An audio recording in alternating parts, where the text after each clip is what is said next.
Sarah Martinez wiped the sweat from her forehead as she finished cleaning the last table in the military base cafeteria. The clock on the wall showed 11:30 p.m., and her shift was finally over. She had been working at Fort Bradley for 3 months now, taking any job she could find to pay for her younger brother's medical treatments. The other kitchen staff had already left, leaving Sarah alone to finish the closing duties. She didn't mind the extra work. It meant extra pay, and every dollar counted. As she hung up her apron, she heard voices coming from the hallway outside the cafeteria. "Did you see the new cleaning lady?" One soldier laughed. "She thinks she's so special with that tattoo on her arm." "Yeah, probably some gang symbol," another voice replied. "These people always think they're tough." Sarah's jaw tightened. She had heard comments like this before, but they still hurt. The mark on her left forearm wasn't a gang symbol. It was something much more significant. But she had learned to keep quiet about it. Nobody would believe her anyway. She gathered her things and headed toward the exit, trying to avoid the group of soldiers in the hallway. But as she walked past them, one of them stepped in front of her. "Hey, cleaning lady," Sergeant Mills called out. He was known around the base for being a bully, especially to the civilian staff. "Let me see that tattoo you're so proud of." Sarah tried to step around him, but he blocked her path again. "I'm just trying to go home, sir." "Sir," Mills laughed. "At least she has some manners. But I asked you a question. Show me that mark on your arm." Reluctantly, Sarah rolled up her sleeve. On her left forearm was a small but detailed tattoo of a black bird with its wings spread wide, talons extended.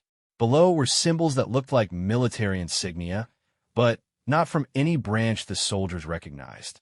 "What kind of bird is that supposed to be?" Mills asked mockingly. "Your boyfriend draw that for you?"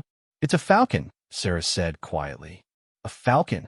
Another soldier joined in the teasing. "You think you're some kind of hunter or something?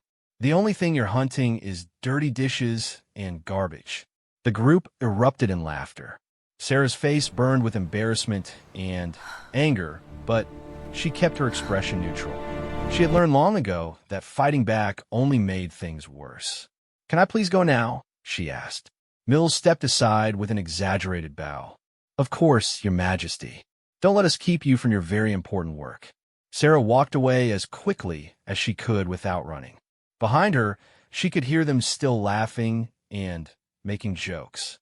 She pushed through the exit doors and stepped into the cool night air, finally allowing herself to breathe normally.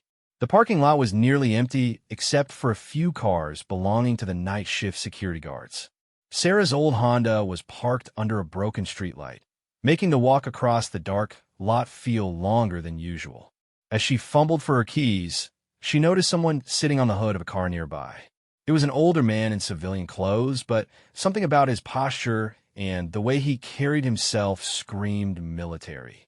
He appeared to be waiting for someone, occasionally checking his watch and looking toward the base entrance. Sarah got into her car and started the engine, but it sputtered and died. She tried again with the same result. On the third try, the engine turned over, but made a terrible grinding sound before cutting out completely. "No, no, no," she whispered, hitting the steering wheel. She couldn't afford car repairs right now, not with Tommy's next treatment coming up. The man who had been waiting nearby walked over to her car. "Having trouble?" he asked through a rolled-down window. Sarah looked at him carefully. He was probably in his 50s, with graying hair and kind eyes. Despite his civilian clothes, everything about him suggested he was military. The way he stood, the way he spoke, even the way he approached her car. "It's fine," she said automatically. "I can call someone." "At this hour?" He glanced at his watch. "Look, I know a thing or two about cars. Mind if I take a look?" Sarah hesitated. She had learned to be cautious around men, especially on a military base late at night. But something about this man felt different. He seemed genuinely concerned, not threatening. "Okay," she said, popping the hood. The man examined the engine with a flashlight he pulled from his pocket. "When's the last time you changed the oil?" he asked. I'm not sure," Sarah admitted. "I've been meaning to, but money's tight," he finished understandingly.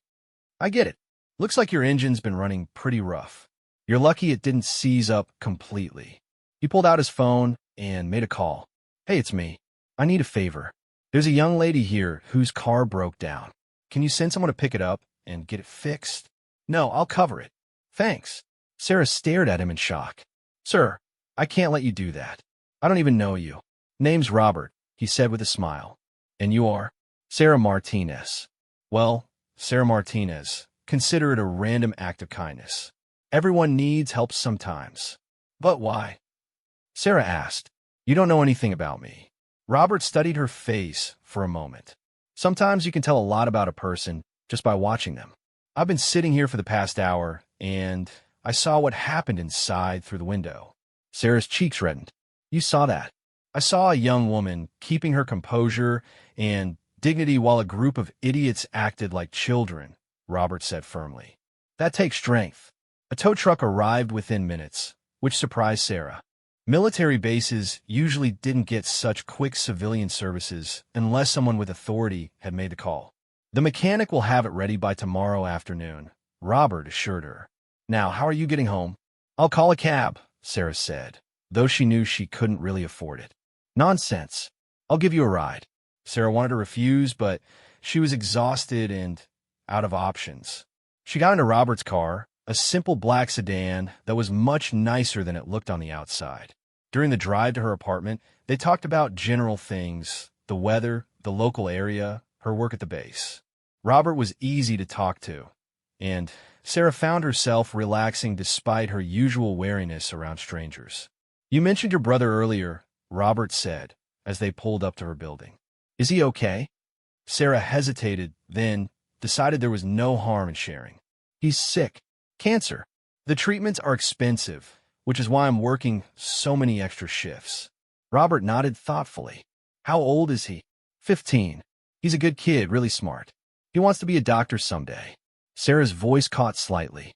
"If he gets the chance." "He will," Robert said with quiet confidence. "With a sister like you fighting for him, he'll have every chance." Sarah got out of the car and turned back to thank him, but Robert held up a hand. "Before you go," he said, "can I ask you something about that tattoo?" Sarah's stomach dropped. She had almost started to trust this man, but maybe he was just like all the others. "What about it?" she asked carefully. "Where did you get it? Why does everyone want to know about my tattoo?" Sarah asked, frustration creeping into her voice. "Because," Robert said quietly, "I recognize what it is. And if I'm right, those idiots inside had no idea who they were talking to." Sarah stared at him. "What do you mean?" "Black Talon," Robert said simply. "That's not just a falcon on your arm, is it?" The color drained from Sarah's face. Nobody was supposed to recognize the symbol. It had been years since she'd been part of that world, and she'd done everything possible to leave it behind. "I don't know what you're talking about," she said, but her voice lacked conviction. Robert reached into his wallet and pulled out a card. It was plain white with just a phone number written on it. "When you're ready to talk," he said, "call me." "And Sarah, your secret is safe with me." As he drove away, Sarah stood on the sidewalk holding the card and wondering how her carefully constructed new life had just been turned upside down by a stranger who somehow knew about her past. Sarah spent the entire next day thinking about Robert and what he had said. She went through her shifts at the base like a robot, cleaning and serving food while her mind raced with questions and fears. How did he know about Black Talon? Who was he? And what did he want from her? The tattoo on her arm felt like it was burning every time someone looked at it. She had gotten it 5 years ago, during a different life that she had worked hard to forget. Back then, she had been Sergeant Sarah Martinez, one of the youngest members ever selected for the military's most classified Special Operations Unit. Black Talon wasn't supposed to exist officially. The missions they carried out were so sensitive that even most military personnel had never heard of them. Sarah had been recruited straight out of basic training because of her exceptional skills in combat, languages, and tactical thinking. For 3 years, she had served in places that didn't appear on any official military records. She had done things that kept her awake at night, saved lives that would never know her name, and earned the respect of the most elite soldiers in the world. But it all ended when her brother Tommy got sick. Sarah had requested leave to care for him, but the unit's commander had refused. Black Talon operatives didn't get personal time, he said. The mission always came first. So Sarah had made the hardest decision of her life. She had walked away from everything she had worked for, taking an early discharge to care for Tommy. The official records showed her as a basic infantry soldier who had served her time and left. All traces of her connection to Black Talon had been erased, or so she had thought. When her shift ended, Sarah found her car waiting in the parking lot with the keys under the windshield wiper, just as Robert had promised. She drove home slowly, checking her rearview mirror constantly. Old habits from her special ops days were hard to break. Tommy was waiting for her when she got home, sitting at their small kitchen table with his homework spread out in front of him. Despite the cancer treatments that had left him thin and pale, he still insisted on keeping up with his studies. "Hey, sis." He greeted her with a smile that made all her sacrifices worthwhile. "How was work?" "Same as always," Sarah lied, not wanting to worry him. "How are you feeling today?" "Pretty good. Dr. Roberts called earlier. My next appointment is moved up to Friday instead of next week." Sarah's heart sank. Moving up appointments usually meant something was wrong. "Did he say why?" "Just that he wants to check my progress," Tommy said, but Sarah could see the worry in his eyes that he was trying to hide. That night, after Tommy had gone to bed, Sarah sat in her small living room staring at Robert's business card. She had looked up the phone number online, but it didn't lead to anything. No business listing, no personal information, nothing. Finally, she dialed the number. "Hello, Sarah." Robert's voice came through clearly, as if he had been expecting her call. "How did you know it was me?" "Because you're the only person I've given that number to recently." "I'm glad you called. What do you want from me?" Sarah asked directly. "To talk. In person. There are things you need to know."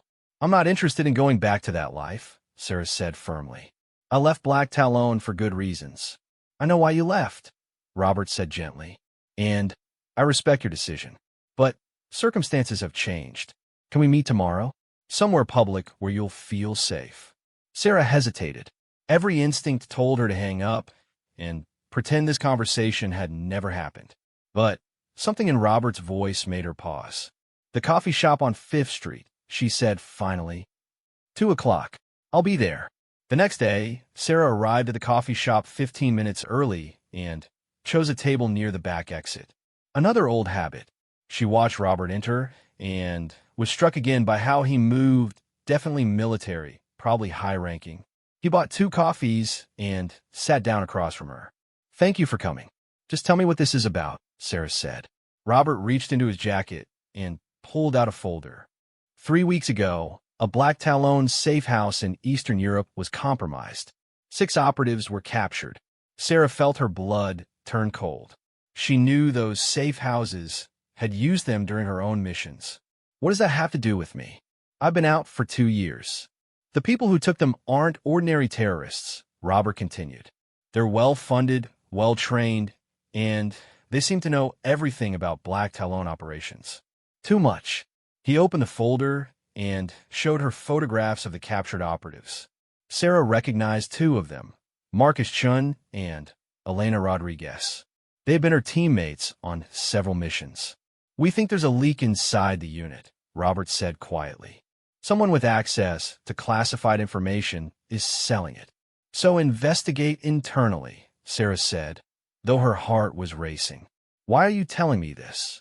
"Because," Robert said, "the intel suggests the next target is someone who used to be part of the unit but is now living as a civilian. Someone who might have information that could expose the entire program." Sarah stared at him. "You think they're coming for me? I think you're in danger. And I think you might be our only hope of stopping them." Robert pulled out another photo. It showed a man in his 40s with cold eyes and military bearing. "This is Viktor Petrov, former Russian Spetsnaz, now working as a mercenary. He's the one hunting down ex-Black Talon operatives." "How do you know all this?" Sarah asked. "Because," Robert said, "I'm General Robert Harrison, current commander of the Black Talon program." Sarah nearly dropped her coffee cup. She had heard of General Harrison, but had never seen him during her time with the unit. He was a legend, the man who had created Black Talon from nothing and turned it into the most effective special operations force in the world. You're telling me that a general has been sitting around a military base parking lot and fixing broken cars? Sarah asked skeptically. I was there investigating reports of security breaches. Someone has been asking questions about civilian employees with military backgrounds. When I saw how those soldiers treated you, and then noticed your tattoo, he shrugged. I put two and two together. So what do you want from me? Help us catch the leak. And help us stop Petrov before he kills more of our people. Sarah shook her head. I told you I'm out. My brother needs me. Your brother needs you alive, Harrison said bluntly. Petrov doesn't leave loose ends. If he's coming for you, hiding won't work. Fighting back is your only option. I can't. I won't leave Tommy again. Harrison was quiet for a moment. Then he said, what if I told you we could arrange for Tommy to get the best medical care available? Experimental treatments that aren't available to the public? Sarah's hands clenched into fists. Are you bribing me with my brother's life? I'm offering you resources that could save him, Harrison said calmly. Resources that would be available to you as an active Black Talon operative. Sarah stood up abruptly. I need time to think. Time is something we don't have much of, Harrison warned. Petrov is already in the country. Our intelligence suggests he'll make his move within the week. And if I say no, then we'll do our best to protect you, but I can't make any guarantees. Petrov is very good at what he does. Sarah left the coffee shop feeling like her world was spinning out of control. She had spent 2 years building a normal life, working regular jobs, taking care of her brother. Now that life was being threatened by ghosts from her past. That evening, Tommy collapsed while doing his homework. Sarah rushed him to the emergency room, where Dr. Roberts met them with a grim expression. The cancer had spread faster than they had hoped. Tommy would need immediate treatment, expensive treatment that their insurance would only partially cover. How much? Sarah asked quietly while Tommy slept in his hospital bed. For the full course of treatment? Probably around $200,000, Dr. Roberts said. There are payment plans, assistance programs. Sarah knew that even with assistance, she would never be able to afford that much money on her cleaning wages. She sat by Tommy's bedside all night, watching him sleep and thinking about General Harrison's offer. The next morning, she called the number Robert had given her. I'll do it, she said when he answered. But I have conditions. Name them. Tommy gets the best care available, no matter what happens to me. And if I don't make it through this, you make sure he's taken care of. Agreed, Harrison said immediately. When can you start? Sarah looked at her brother's pale face. Give me 2 days to make arrangements for Tommy. Then you have your operative back. As she hung up the phone, Sarah felt the familiar weight of responsibility settling on her shoulders. She was about to re-enter a world she had tried to leave behind, and she knew that this time there might be no coming back. 2 days later, Sarah found herself in a place she never thought she would see again. The Black Talon training facility hidden deep beneath Fort Bradley. The elevator descended for what felt like forever before opening into a corridor that looked nothing like the military base above. Everything was sleek and modern, with advanced security systems and technology that most people would never dream existed. Sarah had forgotten how impressive the facility was, how it made her feel like she was part of something bigger than herself. General Harrison was waiting for her in the briefing room, along with 2 other people she didn't recognize. One was a woman in her 30s with sharp eyes and the bearing of a seasoned operative. The other was a young man who looked barely old enough to be out of high school, hunched over a laptop computer. Sarah, meet Agent Diana Cross and our tech specialist, Marcus Webb, Harrison said. They'll be working with you on this mission. Diana stepped forward and shook Sarah's hand firmly. I've read your file. Impressive work in Sarajevo and Kiev. That was a long time ago, Sarah said. Not that long, Diana replied with a slight smile. Skills like yours don't just disappear. Marcus looked up from his laptop. I've been tracking Petrov's movements. He entered the country through Canada 3 days ago. Since then, he's been moving south, staying in different cities for no more than 24 hours. Harrison gestured to a large screen on the wall that displayed a map with red dots marking Petrov's known locations. He's eliminated 2 more former operatives since crossing the border. Both were living quiet civilian lives, just like you. Sarah studied the map. What's his pattern? How is he finding them? That's what we're trying to figure out, Diana said. Officially, these people don't exist. Their Black Talon records were classified beyond top secret. Someone with very high clearance is feeding him information. Have you investigated everyone with access? Sarah asked. We're working on it, Harrison said. But we have to be careful. If the leak realizes we're onto them, they might disappear or accelerate Petrov's timeline. Marcus pulled up another screen showing financial records and communication intercepts. The good news is that Petrov seems to be working alone. The bad news is that he's incredibly effective. He gets in, eliminates his target, and vanishes before local law enforcement even knows what happened. So what's the plan? Sarah asked. Harrison looked at her seriously. We use you as bait. Sarah had expected this, but hearing it still sent a chill down her spine. You want me to expose myself and wait for him to come after me? Not exactly, Diana interjected. We want to make it look like you're vulnerable while actually setting up a trap. You'll have backup, surveillance, the works. Where? Your apartment, Harrison said.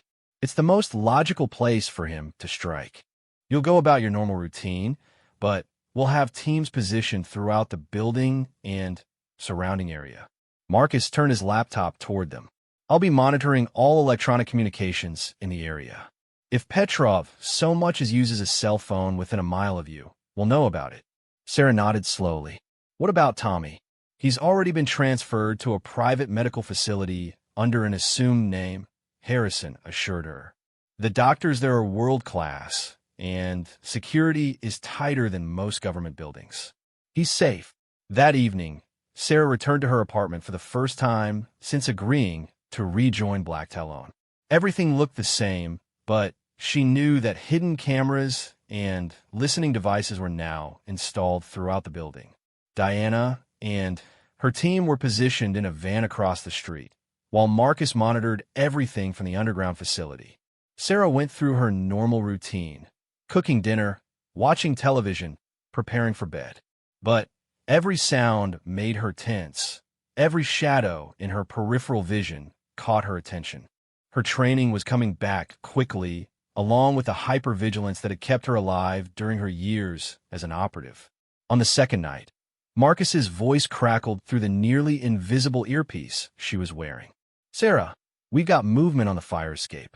3rd floor, moving toward your window. Sarah's apartment was on the 4th floor. She moved casually toward her bedroom, as if getting ready for bed, while her mind raced through defensive options. Visual confirmation. Diana's voice came through. It's him. Petrov is climbing toward your window. Sarah could hear the faint sounds of someone moving on the metal fire escape outside. She turned off her bedroom light and moved to a position where she could see the window while remaining hidden. A few seconds later, a shadowy figure appeared outside her window. Even in the darkness, Sarah could see that he was professional, moving silently, checking for alarms or surveillance, taking his time to assess the situation. Teams are in position, Diana reported. We'll take him when he enters the apartment. But Petrov seemed to sense something was wrong. Instead of breaking the window, he stopped and remained motionless for nearly a minute, as if listening for something. He's not moving, Sarah whispered. Then, without warning, Petrov dropped something through the window. Sarah heard the tinkle of broken glass, followed immediately by a hissing sound. Gas, she shouted into her microphone, but the word came out slurred.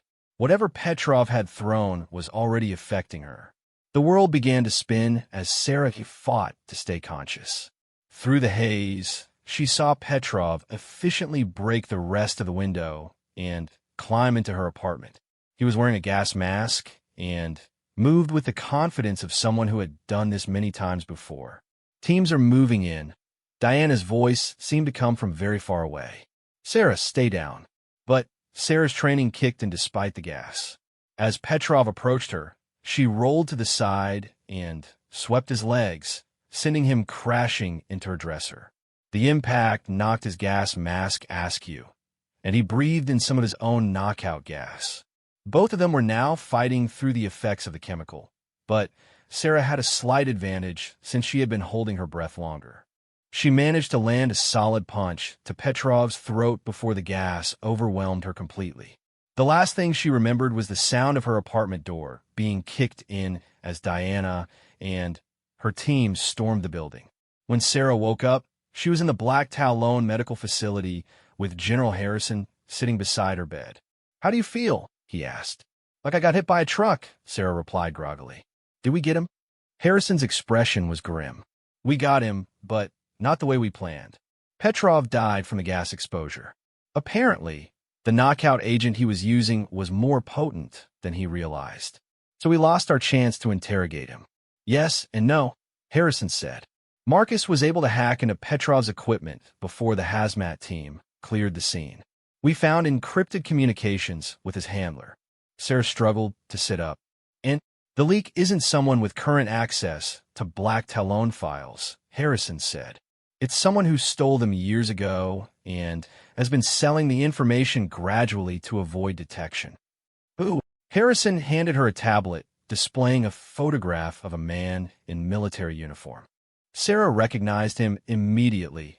Colonel James Patterson, her former commanding officer before she joined Black Talon. "Patterson recruited me for the unit," Sarah said in disbelief. "He's the one who recommended me for the program, which gave him access to your files and the files of every other operative he recruited," Harrison explained.